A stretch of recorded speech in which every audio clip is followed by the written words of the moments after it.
Oh, well, I guess you could get hot chicken down there. Yeah, I will. Let's do this. It's not a bird, it's not a plane, it's Superhero Slate. It's a modern podcast where we talk about everything that's great, like movies, TV, superheroes. It's Superhero Slate. Oh yeah. Hello, everyone, and welcome to Superhero Slate, the show where we run down the latest superhero entertainment news. We love TV, movies, and superheroes, so let's talk it all out. My name is Chris Dillard. And my name is Mike Royer. And this week, we've watched Venom, Let There Be Carnage. Yes, we have confirmed. Yes, in the confirm. news feed. Oh my God, we saw it. We were there. Not together, but we did see it. Star Wars returns to Disney this December. Yeah, but it's still kind of technically there right now anyway. Yeah, well, we'll Star talk Wars about is, that. It's perpetual. Yeah, this is a different kind of... This is the connected Star Wars, Mike, if you will. What If kicks the stakes up a notch and more. Quite a notch, I would say. Yeah. I mean, if you're a field goal kicker and you're kicking the notch all the way up to the stratosphere, I suppose, into the next dimension. But this is, there are actually stakes in the show, Mike, is what I actually kind of feel like for once. So. Oh, yeah. Sloppy steaks. Slop them up, Chris. Oh, my, like T-bones. Give me that big T dividing the cuts right down the middle with that bone. Yeah. But anyway, yeah, so we just, we'll talk about it a little bit. We just jumped off our review of Let There Be Carnage, which started off much more of an NPR note. So I figured I'd jump into this one with a little more energy. We were recording this late on a Sunday night. I'm just going to go ahead and drop this in here, Mike. You know what I've been doing all weekend? Oh, you already let it, the Freudian slip, it's already there. Halo Infinite. The open beta was this weekend. I was able to play with a bunch of different people. They open up Big Team Battle, Mike. You know what Big Team Battle is? No. It's just more people, right? On the field? Yeah. So it used to be 8v8, I think, in the original games. Now it's 16v16, kind of. Ooh. Huge vehicular, like capture the flag kind of games. Lots of fun plays. I got to play with friend of the show, Quentin. Earlier today, I didn't have a microphone. I was sharing my controller with my brother-in-law. He was over to play. Wait, so there's 16 different teams on the field? No. I'm sorry. 16 people per team times 2 teams. Oh, okay, gotcha. Because I was like, wait a minute, they have to color the teams. How? There's 16 different colors. Holy crap! Well, Halo, the earlier Halos, you could actually pick your color between I think 8 different colors. So. It wouldn't be a stretch of imagination to kind of do that. Yellow and other yellow. Green, yeah, I guess green. Technically in other battle royales, people are randomly different colors. But yes, continue. Anyway, so yeah, they opened that up. A bunch of multiplayer. It was very fun. I got to play. Like I said, my brother-in-law was over, so we did the old couch co-op modality where I play around, he plays around, I play around, he plays around. Like we pass the controller back and forth. But again, just a reminder for anyone, Halo Infinite will be on Xbox One, Xbox Series, and PC on December 8th. And the multiplayer portion of this, not the campaign, the multiplayer portion, completely free to anyone who wants to play, who has any of those platforms, if you will. So while it sucks that they haven't found a way to put it on PlayStation yet, I think, having it on PC for free, and if you find any Xbox, whether it's say One or a Series, S or X, like I think that's a pretty bold move for like your moneymaker at Microsoft, right? Like that's the game that kicked off the Xbox as a whole. So yeah, I'm really curious with the free to play kind of multiplayer and they're doing all of this like xCloud streaming. Like, is there a way to possibly, maybe even right now, and I'm not thinking of it, or in the future, play this online game without owning an Xbox, right? Yeah. Just to have a cloud account playing it. I guess PC, right? I mean, because you could stream it there, but what if I wanted to stream it like in my Chrome browser, like on my Mac or something like that, Well, I'm pretty sure. For I have Game Pass Ultimate, which lets me do the streaming to my phone. It's in the Safari browser because Apple won't let them have an app. So it's all browser based. So I don't see why you couldn't, tell it you're running Safari as an agent and make it work. So maybe I'll give it a shot. Yeah, we'll give it a try. Either way, I think it's it's one of those things that it's really fun. And we were actually just talking about battle royale games right before this. I don't think they'll have a battle royale mode, but they had one called Warzone in the last Halo 5, which was kind of similar, but you had like more NPCs on the field. But what's cool about it is, so they have the seasons, right? You buy your battle pass.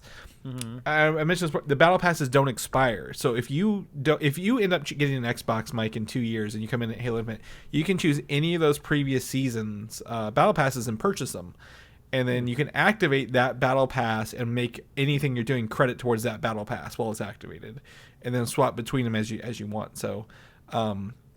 In a world where what's the scarcity, digital scarcity is driving like NFTs and like the idea of like, you gotta get the battle pass now or else you won't get this cool unlock. Major FOMO. Yeah, exactly. This is a really bold way to say we'll take your money no matter when you want to play it.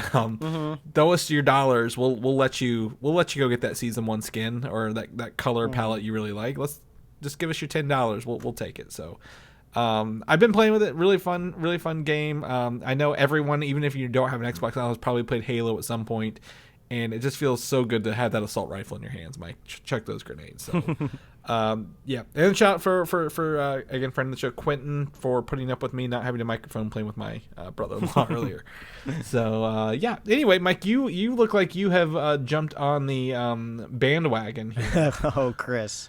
There is nothing more popular and nothing more viral out there on the internet right now. This will be our internet time capsule at the moment of Squid Game, which has landed on Netflix. And this was quite interesting because I started to see this percolate early last week.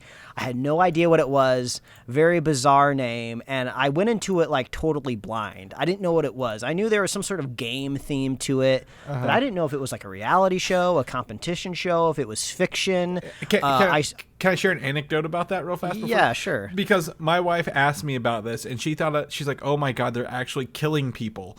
And I'm like, it's not a real game show. It's a TV show about a game show. Yes, not a snuff film. If you will. Yeah, I was like, no, it's not a real game show where they're killing people. It's fine. Everyone's fine. So I went in totally blind, and I was surprised to see. I wasn't disappointed, but I was surprised to see that this is an English dub Korean series that I'm surprised to see something dubbed here in the United States become so overwhelmingly popular, right? Like I remember back in the day, watching like dubbed Jackie Chan movies and like, nobody else ever talking about them. I mean, I guess this was before the internet when I was in elementary school watching these, but it was just so weird jumping back into something dubbed again on Netflix, and it's such a big deal. People are going crazy for it. I've only had an opportunity to watch the first episode, but I guarantee you only need one episode to just go, what is happening here? It starts off very like cryptic with like a flashback to some childhood games, and then it just flings farther into the future with some bizarre stuff going on. It looks wacky, it looks wild, but I think this shows you the secret sauce of Netflix, right? Whenever you hear about like Disney, unlocking some IP that they paid billions of dollars for, or like HBO Max making deals with like Discovery Plus to make one of the most sought after streaming catalogs of all time, you have Netflix over here, the OG streamer, who kind of plucks this show from Korea with dubs in it, and it becomes a phenomenon out there on the internet. That is something that is just, frankly, I don't think ever going to happen over at Disney or HBO Max, right? They don't have that same cachet to their name, right? I mean, like, we just saw just this month, Seinfeld came back to Netflix. I think because it was like at Netflix at some point in time. Then it jumped over to Hulu, and now it's back over at Netflix. They did some promos, some campaigns for it. Like, I never saw really anybody talk about like Seinfeld while it was over at Hulu. Of course it's a popular show. It's still out there in the zeitgeist, right? But when old sitcoms and stuff returns to Netflix, it becomes a tastemaker, a hit maker. So don't be surprised if you start to see more Seinfeld memes and stuff in your feed now. So go check out Squid Game. I'm sure you'll watch a lot more of it faster than me because, Chris and I are busy always doing other things. But I'm only one episode in, and I've been like out of town over the weekend, and I'm like, I gotta watch more Squid Game. This show is bananas. So it just goes to show you, again, Netflix will buy anything and everything to stream on their service right now, right? If they can steal it away from Hulu or Paramount Plus or HBO Max or Disney Plus, they will buy it up and put it on here. And this is the second time. Once last year with Tiger King, and now this year with Squid Game.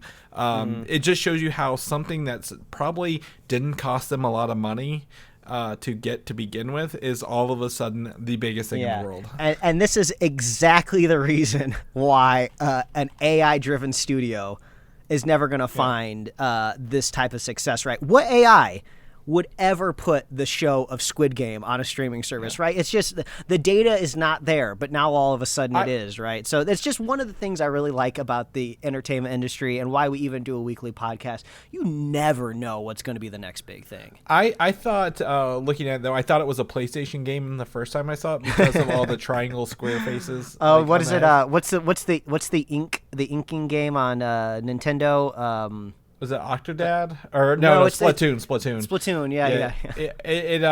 I was looking at it, I'm like, is this like a PlayStation game? Like, just seeing the images, not really reading what it is. I was like, this looks like PlayStation characters, and I was like, oh no, it's not.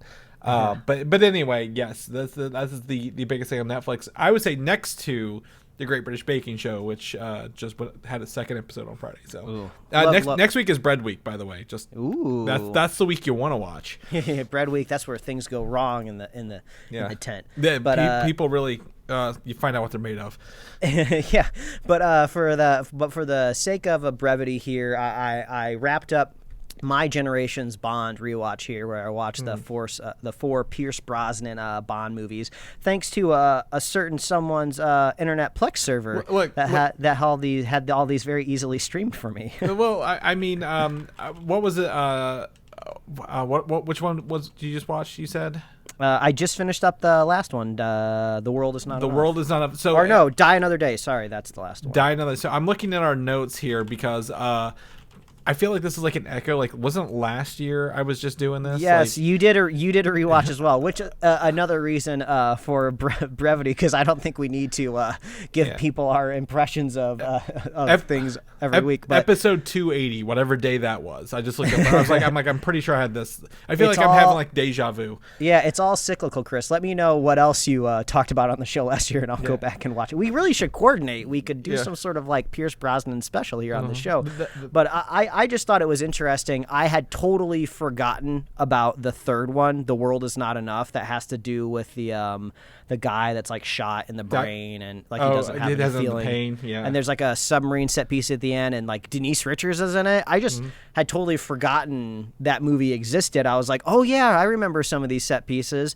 And then I thought Die Another Day, the last one, was actually surprisingly better than I remembered it being, even though it has this atrocious opening theme from Madonna, which I will give it the license to survive. To kill? Oh. That it was a very much product of its time. I mean, 2002, kind of like this weird kind of like next millennium like techno under it.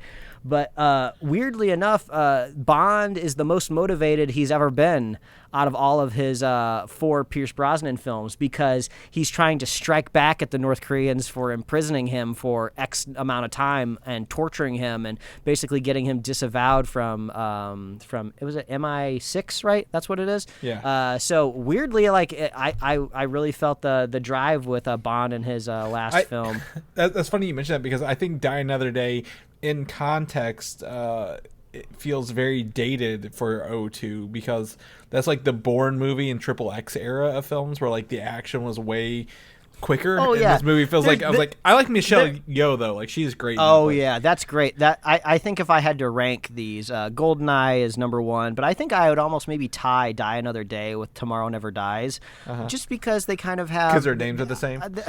I know that's what's so hard talking about this era of Bond. Beyond GoldenEye, they all just kind of have the same titles that weave in together. But yeah, that was my rewatch of Bond. I guess maybe I go back and I do some Daniel Craig rewatching, since the next Bond movie is coming out. It's funny you mentioned that, because that's going to tie into my topic here at the end, but we'll go ahead and jump into this. Yeah. Your next one well, Yeah, last one real quick. This was just a PSA, which is not even a public service announcement because those are supposed to be useful, right? Mm-hmm. My public service announcements are totally useless if I tell you after the thing has happened. So it's a brand new month. That means streaming rights have gotten shifted around. So just a funny story. At the end of September, I was watching Jennifer's Body because it was streaming for free on Amazon Prime. And I watched about half of it when I was doing other things. So I decided to finish it up on October 1st.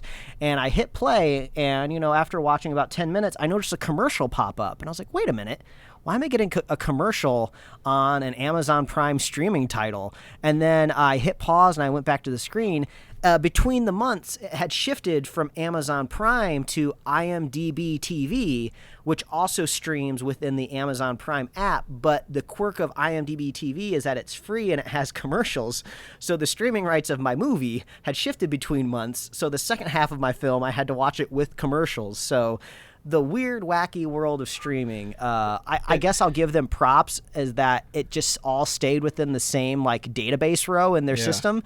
All I had to do was hit continue watching, and then it just picked up right where I left off. It just threw another licensing rights manager or something. So yeah. I just keep an eye out. If you saw a horror type of thriller movie streaming on a catalog back last month and you're looking forward to watching it this month, I guarantee it's shifted around because these streamers know when their movies are most popular and the rights shift based on that desire. And I think that's what I was going to say. If it is a seasonal film, watch every Christmas movie disappear in December. Watch every Halloween movie or horror movie disappear in October to a paid service. They want it's not streaming. You have to pay to watch this. I'm pretty sure every Bond film is now pay to watch as soon as what's it's called? No Time to Die is coming out. They're all very much we're gonna make you pay to watch these because you waited too long. Uh-huh.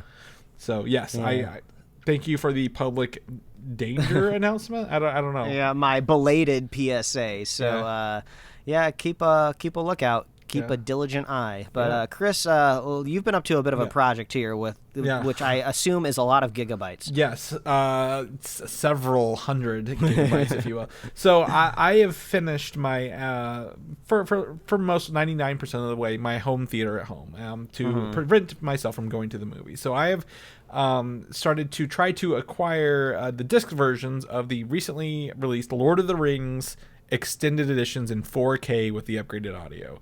And I have an Atmos sound system, and I've been trying to use my internal Plex server and my Xbox to pass this high quality audio through, right? You may think it's as quick as hitting the play button, but if it doesn't work with your system, there's some transcoding that works, as Mike has found out as well. Mm-hmm. Some downscaling across the internet, depending on your player. So I have recently acquired a digital copy of the Fellowship of the Ring extended in 4K with Atmos sound. And this only reason I found this was to test this home theater because I think that's a great film to really, absorb it all in. But I wanted to find Skyfall in 4K with Atmos. But guess what? None of the Bond films were upgraded to spatial audio systems. They are all 5.1.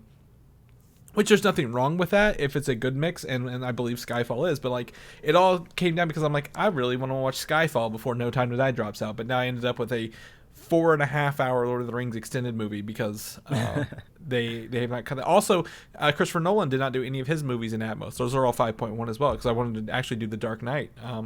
He doesn't want you watching them at home. He wants you going to the theater. He wants his movies re-released annually every year. Yeah, no, I'm not doing that either.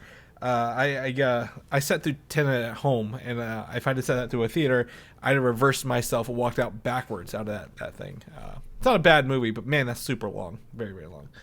Anyways, Mike, let's jump into the news here. We just walked out of a theater this week, actually, recently. Back at it again with Venom, Let There Be Carnage, the long awaited sequel of the original Venom movie, which actually only came out in 2018, so 3 years isn't bad. It was supposed to be out October of last year. In case anybody missed it, there was a pandemic. Everything kind of shut down. This was delayed till October, and I didn't actually think it was going to hit October, Mike. I thought we were going to get it pushed back, but they put it out there, and we were able to watch it.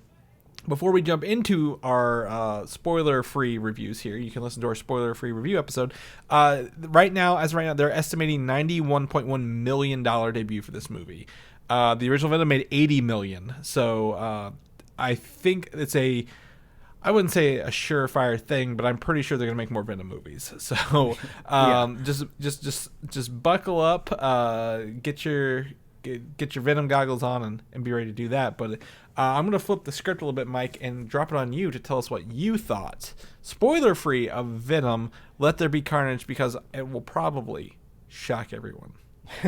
Well, much like if you reverse the Superhero Slate clock back to last year when Chris was talking about the Bond films, take that dial, turn it back a little bit more to when we revealed the first film in 2018, and I have the exact same opinion on this movie, right? I much bemoan the phrase, if you liked this movie, you'll like the sequel, because it seems a little bit simplistic, but I've never felt that phrase more in my entire life when it comes to Venom: Let There Be Carnage. If you're a fan of the first film, you're getting pretty much the exact same film for the sequel, which meant I did not like this movie because I did not like the first one. So I feel like a little bit of a crazy person, because there seems to be this contingent of people that overwhelmingly enjoy the film, and I just can't quite comprehend it. I don't judge them, but I just don't see it.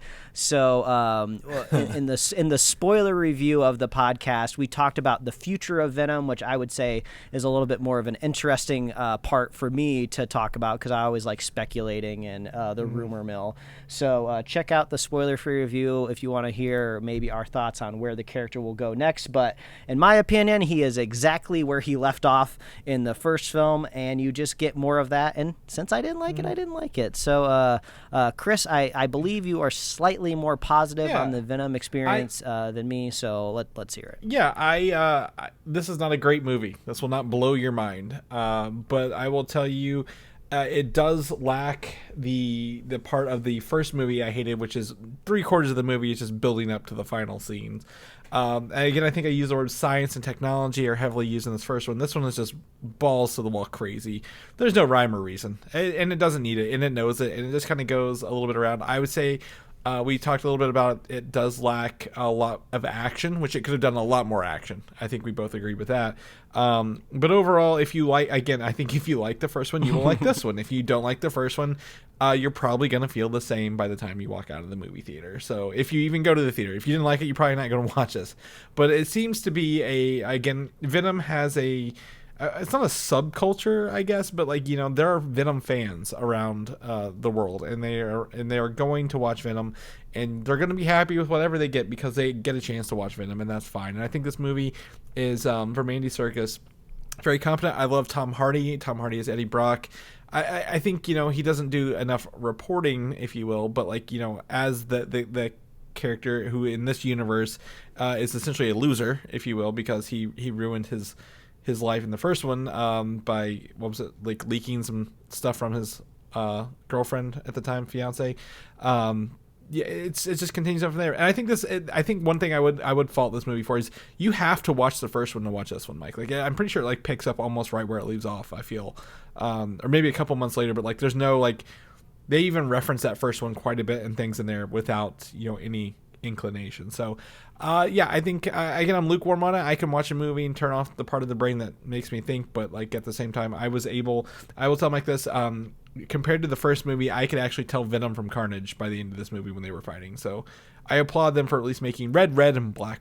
It helps that they're different colors. I'm curious to see how this movie is going to do in China, because I think that was the big story that came out of the first Venom film that just had this big international appeal to the character, and I'm curious to look at the numbers to see if that's going to be the same in this case. But it looks like Venom has found its way into certain people's hearts, and I will give them credit for that, right? There's the world isn't full of 7 billion Mike Royers, and I'm at peace with that. Yeah, I'm trying to see here.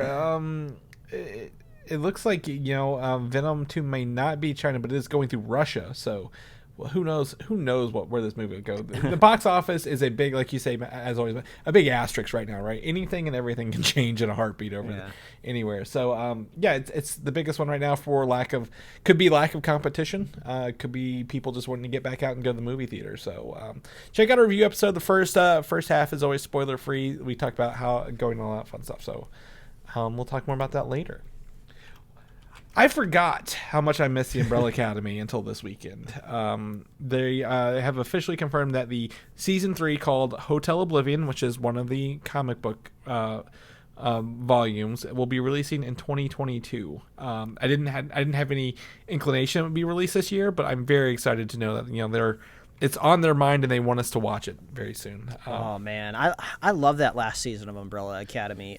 When they were, I guess slight spoilers, not huge spoilers, but they are kind of, flung into a totally different locale and world for that second season. And I think I was always really curious how they were going to handle it. And wow, they handle it greatly. They really expanded on this whole wacky universe. They were touching on like time travel / not really multiverses, but Umbrella Academy, they were kind of putting this in. They were kind of getting the pop culture mindset comfortable with this before these big movie franchises were doing it. So I love everything about this series. 2022, that's going to be a big year for Netflix because Stranger Things and Umbrella Academy, some of their biggest franchises, returning. The Witcher 2 also returning. Man, that's going to be blockbuster. I wouldn't be surprised if they are releasing those in based on financial quarters, right?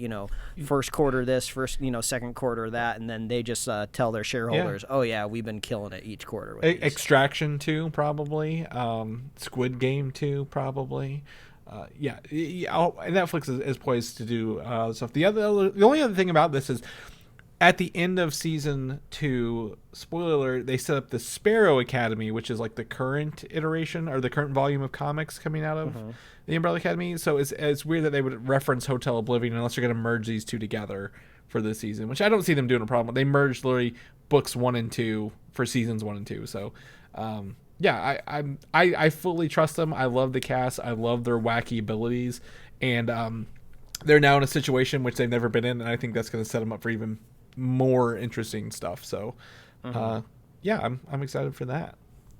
But until then, we get our next journey into live action Star Wars. We are going back to is it the Star Wars cinematic universe? Is that what we call it now? Yeah, I mean, I guess because like one of these options below is not connected to any of this yet. So now I'm like, is it the Star Wars cinematic universe? Well, yes, the Book of Boba Fett is officially releasing on December 29th on Disney Plus. We're skipping Mandalorian season 3 right now this year and going right into this.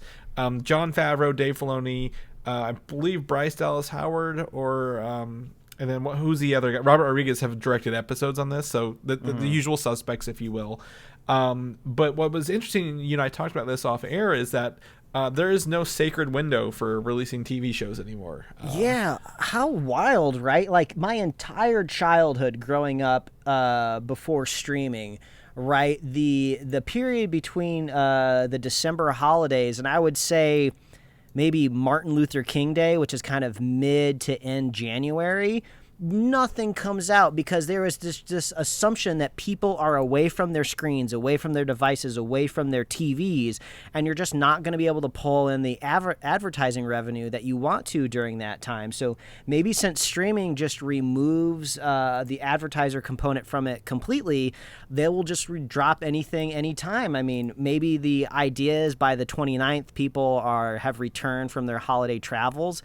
It's just so strange, right? Because it's 2 days from another holiday, New Year's here.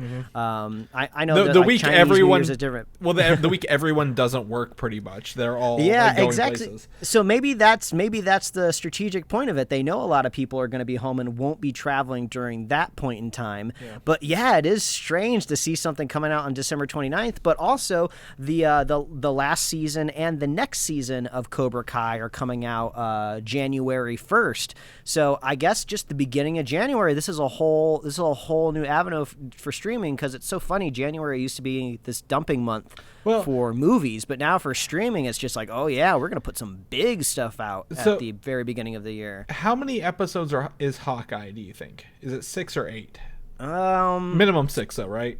I would guess 6, just because based on the trailers, it kind of seems like maybe an extended week or weekend. Like, oh, they're in the city on vacation. I can't imagine it being longer than a week or so. So that actually puts that day, the last Hawkeye day, 1, 2, 3, 4, 5, 6 on the 29th as well. So I mean, I didn't think they'd overlap Marvel and Star Wars. I honestly thought they would try to spread them apart because there's a lot of audience overlap.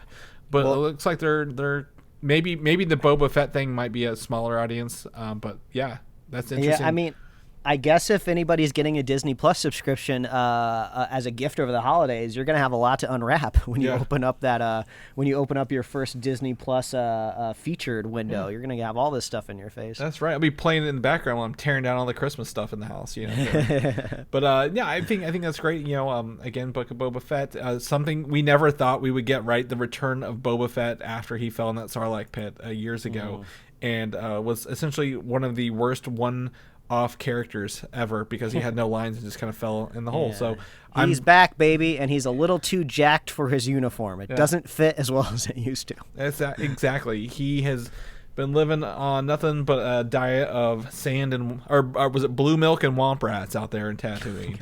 Yeah, I guess you can really get swole with that. Yeah. So I'm excited to see how many episodes it is, how it goes. Yeah, I like live action Star Wars. I'll give them that. Even though I'm not as jazzed about the Andor series, Mike, but the primary filming has wrapped on the series, so that means we will probably get this, guess what, middle of 2022, you think? Like, after Obi-Wan and then Andor? Or do you think Andor, then Obi-Wan? I mean, it's hard. It's hard to say, right? I'm trying to get the timelines. No, they wouldn't cross over at all, because it would still be Ewan McGregor, Obi-Wan, which would be theoretically too young to cross over with the Andor series. No. When Andor takes place with Rogue One, which is at the start of A New Hope, I guess. But if Andor would be before this. Yeah, but either way, yeah. I don't know exactly. We had rumor mills that Ewan McGregor was going to be in it. Remember, like that was like, oh yeah, we would be comfortable going and watching this if he's in it. Yeah, I guess they're going to have to age him up quite a bit, because he's going to have to look relatively close to what Alec Guinness. Alec Guinness looked like in the original. If they Star don't, Wars. it's fine. I mean, Alec Guinness looked old for his age, And, I mean, anything Andor can do to get me interested in it, they need to do, right? And it's a 12. They confirmed a 12-episode season. Now, I'm going to assume this is not hour-long episodes. I'm going to assume Andor is doing half-hour-long episodes. Yeah, for 12, So 6 hours total feels on par with Disney Plus. I can probably digest Andor in half-hour bites rather than full-hour bites. We're not excited. We don't care for the character in Rogue One. Again, it's a prequelitis, but if it does bring in some other big characters like they have, maybe a Darth Maul from the end of Solo kind of era stuff, I'd watch it. I'd find out more. Oh, yeah, maybe. There's a lot of opportunity to explore those areas because they're doing post Clone Wars, pre A New Hope, and they're also doing post Revenge of the. I mean, I wouldn't consider myself a hardcore Star Wars fan. I think I'm above average for sure, but it is getting very difficult for me to keep track of the timeline because you always just you have to sit back for a second. You have to think about the events of the movie and then relate them to whatever your barometer of Star Wars is. Like my barometer of Star Wars is the original trilogy. So I have to think, okay, is this before the original trilogy or after? If it's before, is it before or before the prequels? So it's just, it takes me like at least a couple cycles in my brain to like really figure out what I'm talking about. Thankfully, they're not going in anything close to before the prequels. So, I mean, most of us like 1,000 years out. So yeah, I think there's the windows in between the trilogies where they're really kind of fleshing this out. So it doesn't make me feel any better about it, but like there's opportunity to introduce some people here, some set some things in motion we can see later. Like I never thought the Mandalorian would actually give us something good, right? Like maybe Andor will surprise us, knock on wood, and do that. But I'm a big Star Wars fan. I love the timelines. I love the stuff. However, I'm not loving Star Wars Visions, Mike. I'm just going to go ahead and get it out of the way. Wow, shots fired across the bow. I watched episode 1, The Duel, and I was honestly bored. I didn't even want to watch it by the end of it. I'm like, yeah, this has got a cool lightsaber, but I don't like the animation style of The Duel. Like the faux, it's 3D, but it's supposed to look like pencil drawings, I believe, kind of along the way. The silent hero, the silent samurai. I understand the story, understand the trope. Did not drag me in. Did not really, pull me in. It is going to be work to finish this series for me if I get to it. So to avoid really any spoilers, I've seen a little bit more than you. Yeah. I've almost completed all of it. I have a little bit left of the last episode, which I think is episode 9. I Yeah. just got caught up with something and I had to hit pause. So I've almost completed all of these stories entirely, and I can say all of the craft is there for sure. Every studio is Right. really going hard at their visual style, and it is compelling to watch something on a shorter timeline and a shorter budget, because you get to put more effort in kind of that one kind of 10 or 15 minute story. So it is impressive to see the quality of animation, and I would say the concepts and the ideas that they're setting up are clever, right? A lot of kind of almost like, I get a lot of what if vibes here Right. from Star Wars Visions, like, oh, what if this or what if that? And then there's kind of like this light brush of kind of like samurai-ish coating put over it, because they're kind of leaning into the anime style. But yeah, unfortunately, I think I would kind of agree with you. None of these 9 shorts are really lighting my eyes up, right? I feel like some of them are kind of like playing it safe. You know, the hero almost always wins. We're not really kind of seeing any creative takes on what could happen in the Star Wars universe. As much as I love and always fawn over lightsabers, I feel like every creator had the exact same idea, and a lot of these stories really focus on either a kyber crystal or a lightsaber.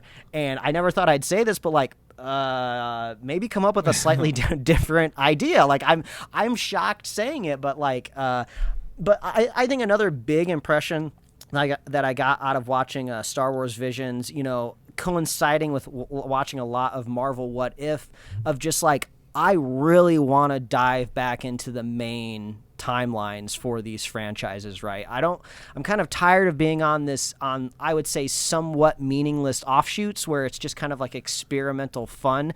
You know, like, I'm not going to poo-poo fun. I like it, I can have it. But like, I was so underwhelmed by the last Star Wars trilogy, and I've been having some fun, you know, with The Mandalorian, but I still feel like I'm kind of like stuck in this one time frame. Like, I really want to push the Star Wars franchise like forward into like a new horizon, and I'm desperately wanting that. So I'm hoping like these next Star Wars movies that they're working on that are pushing the franchise forward are really my thing, because the whole time I'm watching Star Wars Visions, like, you know, you're jumping around from different times. Some of them feel like they're Clone Wars-y vibes. Some of them feels like they're kind of like post-Republic vibes. And I'm just like, just get me out of all this. Get me away from all of this pre-established lore that you're holding yourself to. Just move me further on into the Star Wars universe. That's what I'm really hoping for. So no fault of What If or Star Wars Visions. They're obviously executing on an idea, but I can't help but feel that when I watch them back to back, and I'm kind of waiting for my next big Star Wars thing. I think that the difference between What If and Visions is, because we'll talk about What If at the end of the episode, is What If is canonical, right? It will have effects, and I think we'll talk about that more today.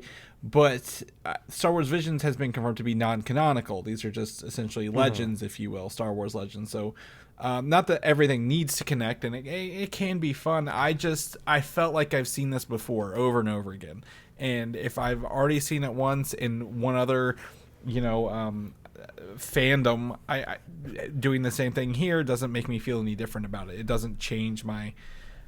just because it's in Star Wars doesn't mean I automatically like it, right? That's a fallacy with some of these visions. And I mean, I know Star Wars is kind of a PG-13 to PG universe, and this is on Disney Plus, but I wanted like a little bit more edge. And I feel like, you know, I can't always have what I want, but, you know, we compare this a lot to the Animatrix anthology, or maybe even like the Batman anthology, or the Love, Death, and Robots anthology. And I feel like all of those kind of go a little deeper and darker into the mythos, and I feel like a lot of these don't quite go that route. And well, the problem for me is I've seen Halo Legends, and there is an episode in that called The Duel, which deals with the elite species, Yeah. living in a samurai society in the same art style, going through a duel. Like, I'm like, this is identical, and I feel like, you do something good, they're just still going with it, and I've already seen it. Like, I agree with you. Think of something new. Think of something creative. Don't just tell the same story in a different medium. So, nothing against Star Wars Visions. If you like it, that's perfectly fine. There is nothing.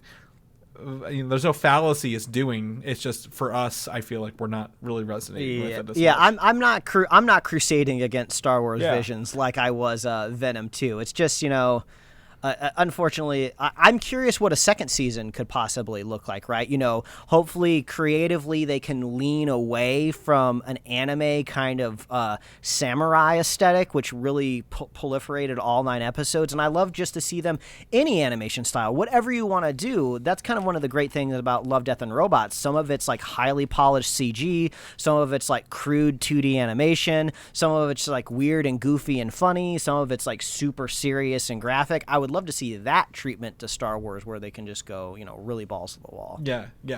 And honestly, if I could get a wish, make it canonical. Don't just tell a Japanese legend in anime. Tell us something in Star Wars in anime, and I'd be on board for that. Let's push it forward. Like you said, it could be any era, pre-era, post-era. Probably not post-era. They're not really doing a lot of that, but like it could be something else. So, I'm down with that. Yeah, let's jump into Disney Plus. Echo. Are you familiar with the character Echo at all? Have you seen any of this news about this character Echo? I haven't seen any of this. I was browsing through the show notes before we started recording, and I was like, oh, I see. Netflix has reared its head again in our episode. So Netflix again, third time on this episode. So Echo is a character that's going to be in Hawkeye. She's a deaf character who relies on echolocation, right? Kind of very similar to Daredevil. She has a lot of ties to Daredevil in the comic books, and as we saw, it looks like Clint has hearing aids, right, in the upcoming show. So Echo is in there for a shot. So apparently, there's been rumors, nothing confirmed, that there's an Echo show in works at Disney Plus. And with that now comes a lot of rumors, strong rumors, like almost confirmed kind of rumors, is that Charlie Cox will show up as Daredevil is a supporting role in the series, not even a cameo. So like supporting role means at least 6 episodes, and I assume that's probably 12 half-hour episodes for this show, if that's the case. Or he's going to show up at least once in every episode of a 6-hour series, which would be interesting because this would be a spin-off. This is our first spin-off of a spin-off in here, kind of thing. Like Hawkeye's the spin-off series, then Echo would be the character who spins off into her own show, kind of thing. Like. This is very interesting for me because we haven't even met Echo yet, and they're already talking about a series for her. Like, yeah, and also this kind of goes into the whole, how is this multiversal transference between worlds going to happen? At the end of the day, all of these characters are actualized characters with feelings and relationships, right? And if you watch the Daredevil Netflix series, in my opinion, the best, I think, of all of the characters that was adapted on Netflix, he has relationships, he has feelings, he has friends, he has a business, he has villains, he has his own fleshed out world of Hell's Kitchen. Is his whole world gonna be folded into it? Is just him being pulled into the MCU? What exactly is happening here? That's kind of what I want to know, because I feel like I've been operating in my head of just characters are getting plucked and dropped into the MCU, but it's almost starting to feel like that maybe all of these worlds might phase briefly into each other, and it won't just be like Daredevil's in their world, Daredevil's looking like, oh, why is this Spider-Man in my world? Like, my office is still on the street, with my avocado brothers at law, or whatever that joke was in the show, plaque up on the wall. So that's what I'm kind of curious about, because I would totally love to see Matt Murdock, palling around with another kind of a sensory type of superhero. I think that works really, really well, right? But Is he missing his friends? Is he missing his family? Doesn't he want to get back to work? He's got like a whole life in another dimension. So I'd like to see that. Explored, and I'm sure they will. Kevin Feige doesn't seem to be cutting a lot of corners, thankfully. Yeah, exactly. And I don't know. I mean, we have a lot of. I mean, as the MCU moves forward, we have a lot of questions. We pretty much right now only have the Spider-Man trailer to show us that maybe universes will be crossing, and that's about all we have to go on so far. So, I don't know. I mean, Echo. I mean, I said yes. We haven't even met Echo in the other series. Of course, they have like Ironheart and all these Miss Marvel. Well, that's fine, but like they're being introduced in those shows, kind of thing, and Echo is a side character in the series who is getting her own show. And I just want to know more about her and her abilities and how does Daredevil play into it? Do we even need Daredevil in her show? Right? I mean, he's a blind character and she's a deaf character, and they both use kind of echolocation to work off each other. So I expect some, hopefully, knock on wood, Mike, some very visually striking aesthetics for their worlds. Yeah. More hallway fights? Are we going to get more hallway fights? More hallway fights? More echolocation hallway fights. Just the line renders of the hallways, Mike, is all we're going to see. But I mean, is Echo a fighter? Is she using her power to hear things? Like, where does she fit into this and in the MCU at large? So I want to know more about her before I get excited. Like, just throwing Daredevil in there doesn't make the show better, right? Like, it's just you're throwing more characters at it doesn't make it a good show. So I'm hoping to hear more about this and get some confirmation. Are we talking about Obi-Wan and Andor again? Yeah, pretty much.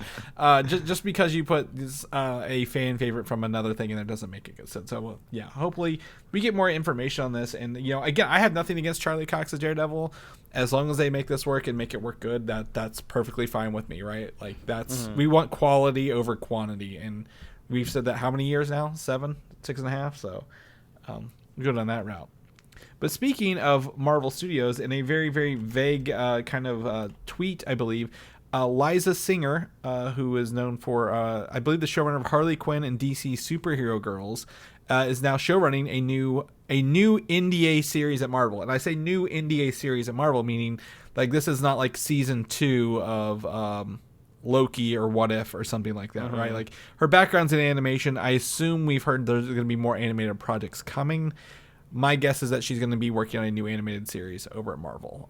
Yeah, I mean, I wouldn't be disappointed if this was somebody making the jump to live action, but I feel like that doesn't happen quite often. I believe she's a storyboard artist as well. Is her background?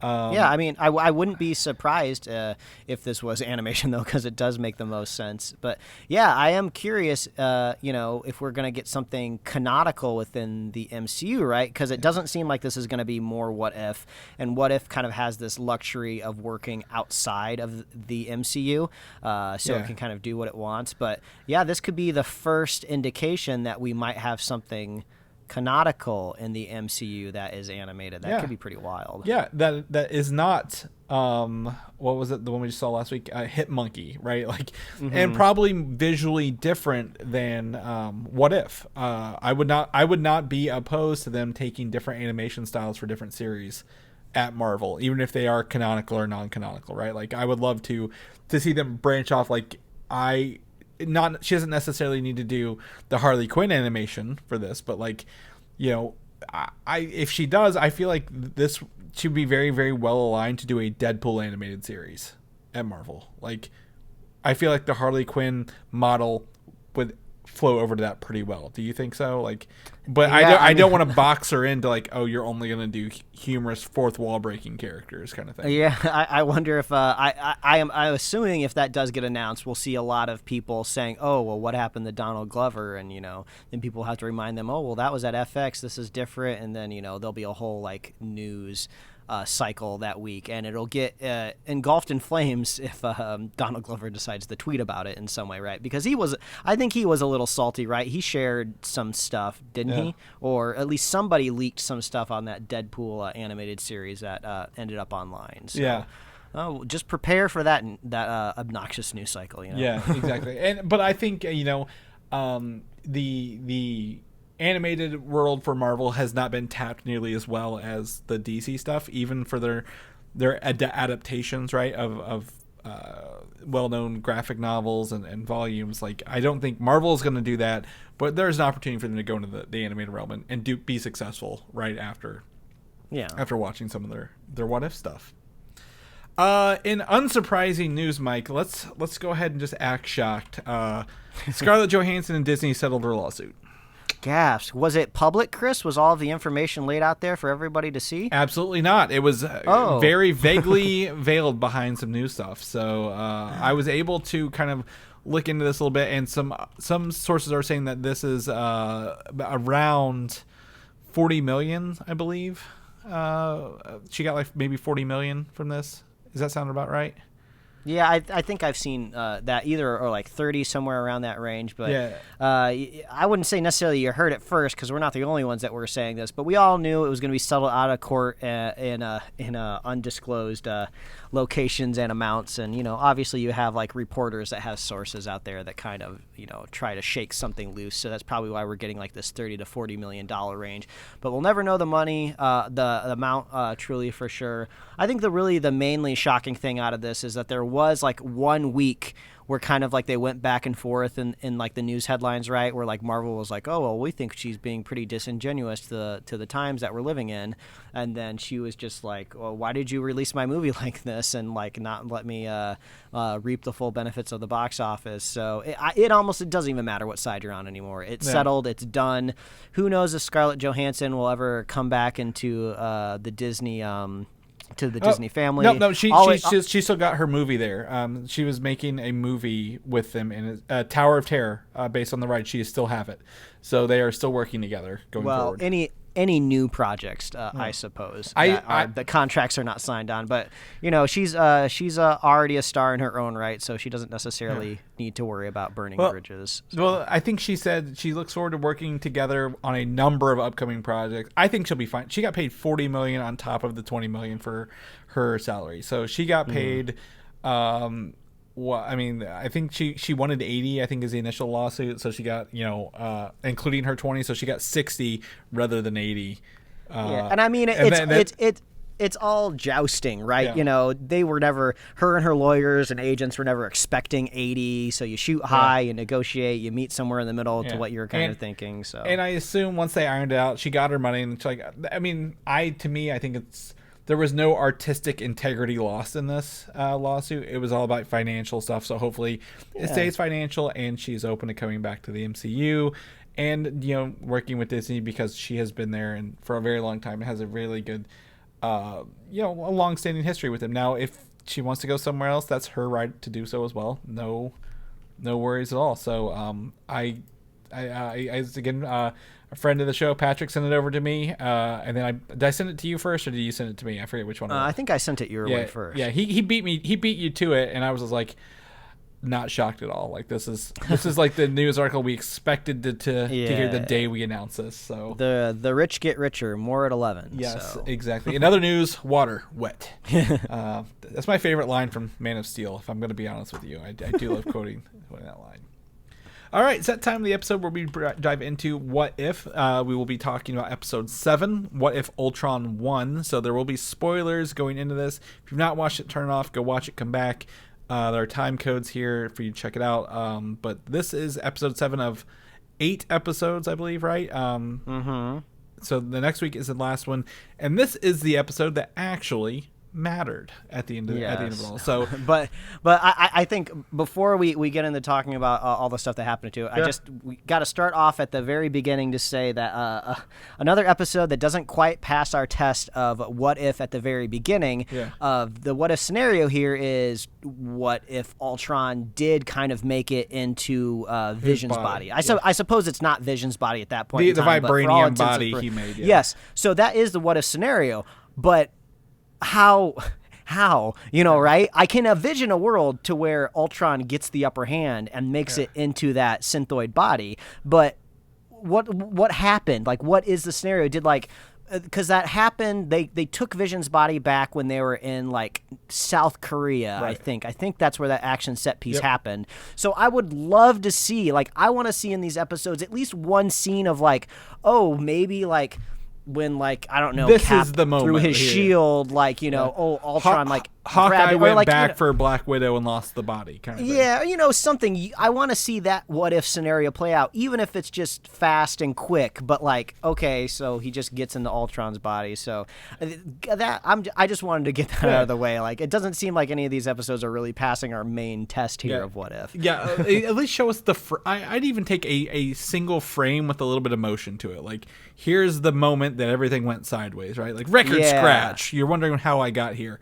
Yeah, show this the cast of Avengers like on the floor beaten up because but, right. Oh well. But I think after kind of get that pet peeve out of the way, I thought this episode was pretty exciting. This one, I believe, literally embraced the idea of what if in multiverses and different potentialities quite a bit, and I think it played as kind of like a greatest hits, but with Ultron destroying them as well. We see the Avengers. Ultron launched all the nuclear rockets, and all the main four Avengers, the big four, Captain, Tony, Hulk, and Thor, were all killed there. So Hawkeye and Black Widow were in a ship and lived, and they're the ones kind of outrunning the Ultron army around the world. But then you find out Ultron. One of the interesting moments is literally when Thanos finally shows up with the other gems, right? And Ultron literally slices him down the goddamn middle, and he falls in two pieces. And I'm like, oh, this is wild. This is where things are going to get a little wacky, because not wacky in a bad way. Like, this is where things are going to change, because what does Ultron do with the Infinity Stones? He has the knowledge of the Infinity Stones, right? Like Vision did, so he does, because he's literally powered by one. But it was interesting to not see the other Infinity Stones protect Thanos or have a little bit of a battle. But I thought that was like, I was like, oh, okay, they're literally just killing off what we've known as the biggest bad in the universe so far. Yeah, I mean, I suppose if you catch him off guard, at the end of the day, Thanos just is organic matter that can just be split in half, right? Especially when it's powered by this basically cold, calculated, robot, if you will. I do have to say, I did not enjoy the James Spader knockoff. It just really didn't work for me at all. I don't know if they went through a lot of different voice actors trying to find somebody that worked, but it really threw my wife off. She was just like, "Why does Vision sound like this?" And I was like, "Okay, well, it's not supposed to sound like Vision because Jarvis never made it into his body, but it also does not sound anything like James Spader for what Ultron sounded like." And I would say, what I will forgive them for is like, okay, we only heard James Spader out of the regular Ultron body, so maybe the Vision body made his voice sound a little different. But yeah, he got a software upgrade. There's no voice actor. It was Ross Marquand, however you say his name. He voiced Red Skull in Endgame or Infinity War. I'm sure he's very talented. I'm not bashing him at all, but like, he's known for James Spader impressions. has such an iconic voice, right? I mean, when I remember the trailers for Age of Ultron, we were just like melting when we heard him doing that kind of puppet strings line. Even if you don't like Age of Ultron, his voice is still a scary ass part of that thing. Yeah, I don't know exactly why they couldn't get him. I'm sure they tried. But yeah, it was a little distracting. Yeah. So and that's fine. So after he gets the stones, he literally creates his army of Ultrons, which is actually based on a comic book called Annihilation Conquest, where Ultron essentially goes across the universe with his swarm of drones and like almost annihilates half the universe or more. And then he goes and does greatest hits across space in his big little Ultron ship.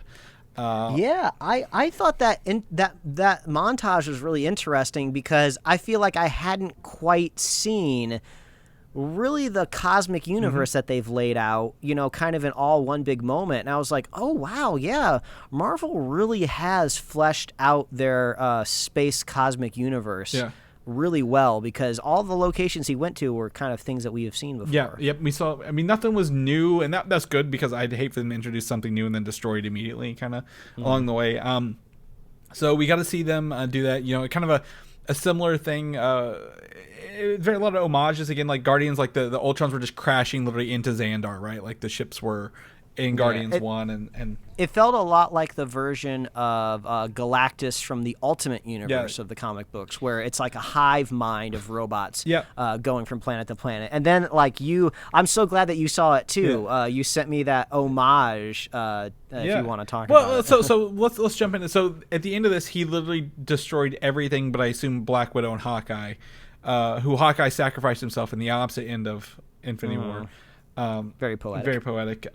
Is into it's essentially she's alive with Arnim Zola in a robot body on Earth, trying to use this Arnim Zola as a robot to infiltrate Ultron. But Ultron is not in this universe because he finally observed the Watcher watching him. So the Watcher's narrating this and then literally realizes that the story's about to turn against him. Oh, spooky moment. I actually really thought that was effective. You know, we got to kind of see what the Watcher looks like when he's watching TV, right? He's kind of looking at this big flat crystal wall. And then Ultron just kind of turns around and be like, who is that? And he's just like, oh shit. He can, oh shit. Like, kind of like when somebody notices that they can see you through a one-way mirror. And then when he busts through it, I was like, oh, things have really, the Band-Aid has been torn off. We can't put the toothpaste back in the tube anymore. Exactly. So Ultron busts through to the Watcher's realm, wherever that is. And I'm sure they'll explain that more. And then the Watcher almost died by his hand at one point, but it does show how strong the Watcher is along the way, keeping up with it. He kicked when he metamorphosized that armor onto him, and I was like, oh shit, it's morphin' going time. down.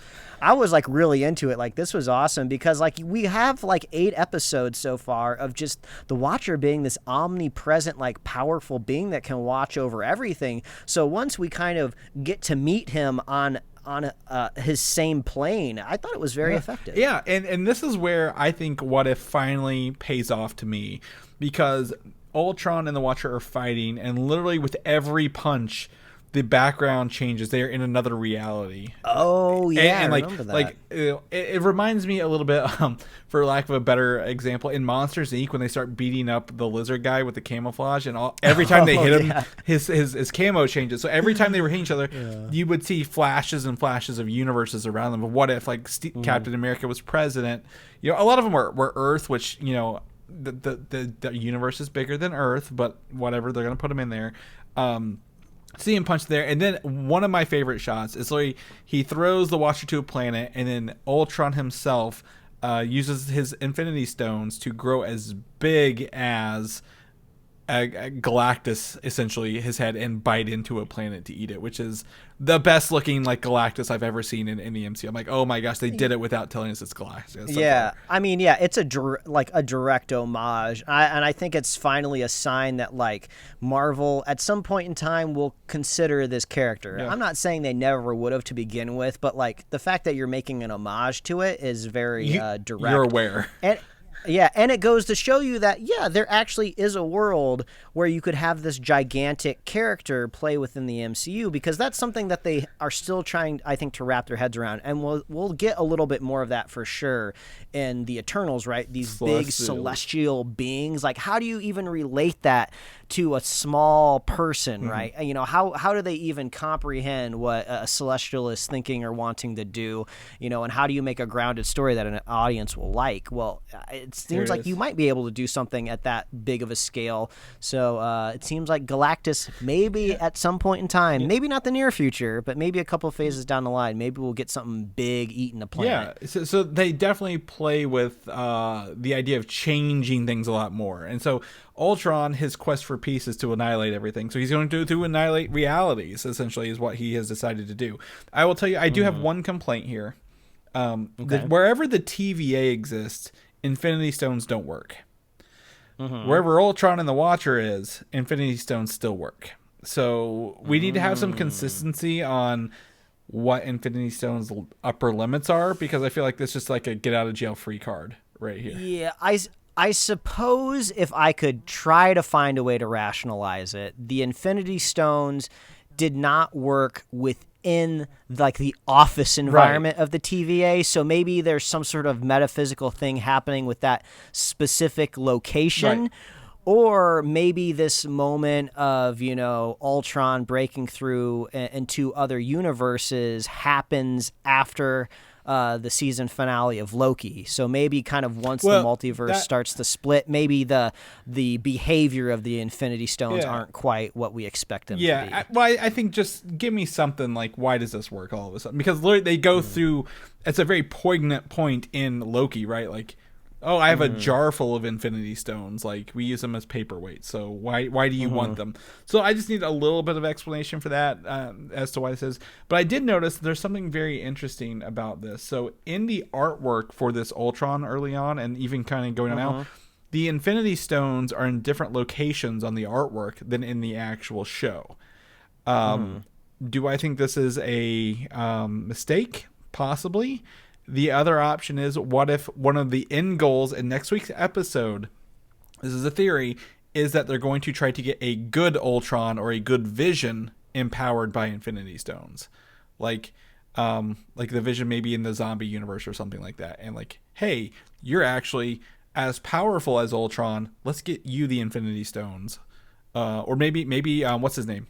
Arnim Zola into a body like that to fight Ultron. Oh, I mean, maybe because you're trying to think of what is the finale going to be, right? Because we see here at the end, Doctor Strange, evil Doctor Strange has like hatched from his egg that we've all been anticipating. And I thought, who knows, maybe this could be something that we see in the live action universe, but it is kind of exciting to see it pay off here later down the line in its own season.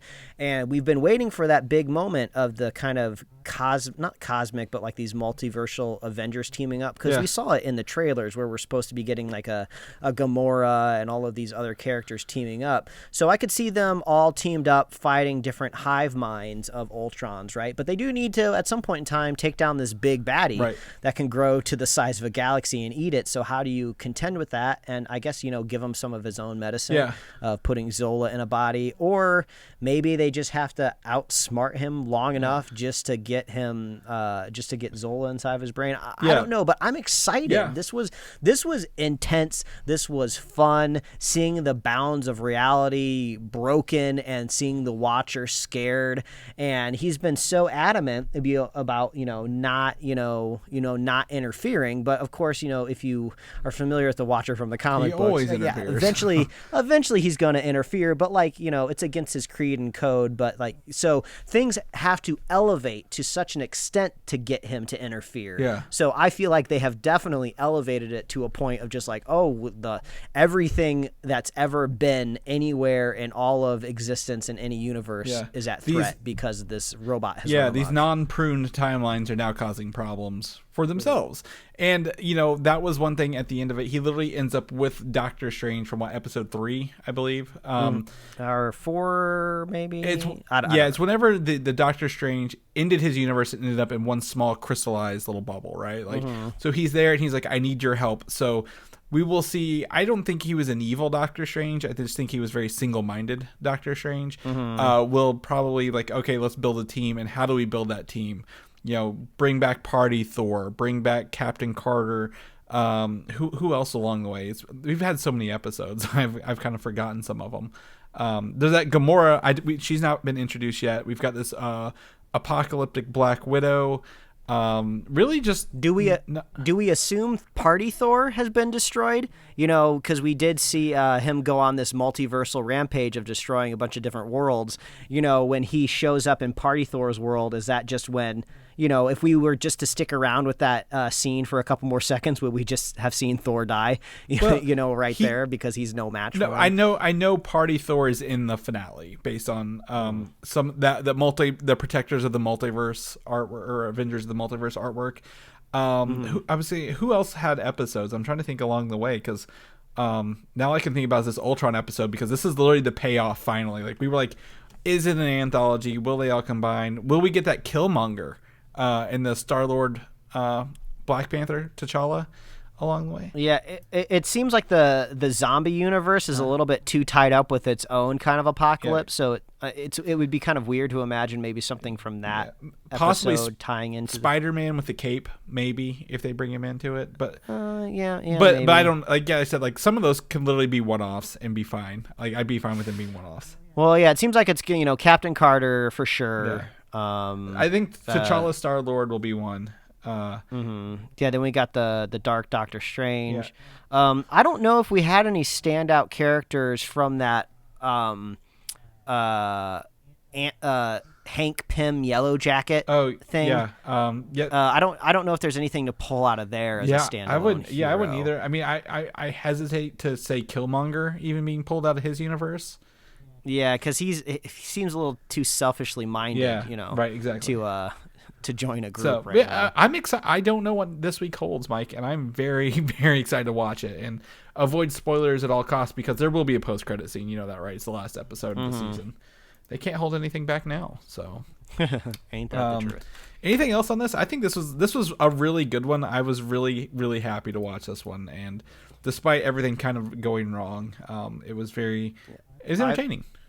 I want like a little model, a standee figure of this fully fledged Infinity Stone Ultron. His armor just looks really cool. I don't really know exactly why he has a lance, but it looks cool. Yeah. It doesn't really make any much practical sense, but I think it looks badass. So I'd love to have like a little statue. He loves shooting maquette beams. Thing.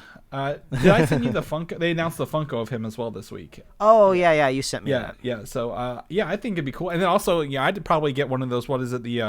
The Legends figures. Maybe get one where his helmet flips up and you see the Vision face and down. Oh yeah, that'd be neat.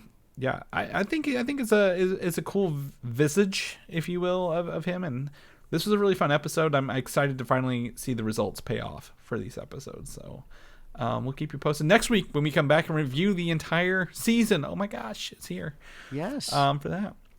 Well, Mike, if you don't have anything else to add, I think we can wrap up the show. People know what you're up to, what you're doing. Where can they find you at? Well, they can find me at Mike Royer Design on Instagram, Twitter, and TikTok, and you can read my webcomics at pickledcomics.com. Chris, if people want to catch up with you, where can they find you? You can find me on Instagram, Valdan87, or Twitter, Valdan, Valdan. If people want to know about the show, listen to our Venom, Let There Be Carnage review. Maybe where can they leave us a like at even? We never tell people to like us. Smash that like button, folks. Subscribe. Tell your friends. Yeah, anyway, go ahead. Oh, yeah, I forgot this is up on YouTube, isn't it? Well, you can find all of that at superheroslate.com. That is the best place to find all the avenues we host our show and to get our awesome show notes. So if you ever want to play along while you're listening to the episode and want to see what we're going to be talking about, we got all of that up there in the show notes. And you get links to all of our other reviews because, like Chris just said, we did review the latest installment in the Venom franchise, Let There Be Carnage, and we got that in our podcast feeds and up on our website. You can find us on Apple Podcasts, YouTube, Spotify, wherever else you love to listen to finding podcasts. You can like us on Facebook, follow us on Twitter and Instagram. You can get merch at superheroslate.com/store. We love hearing from you. Please reach out. What did you feel about Star Wars Visions? What are you looking forward to in next week's What If episode? Do you think Scarlett Johansson deserved more money, less money, or do you not really care as much, just like we do? But we will be here every week talking about this stuff nonstop because we are cursed from the day we were born to be nerds. So if you want to be a super fan of the show, all you got to do is share the show with a friend, share the show with a buddy.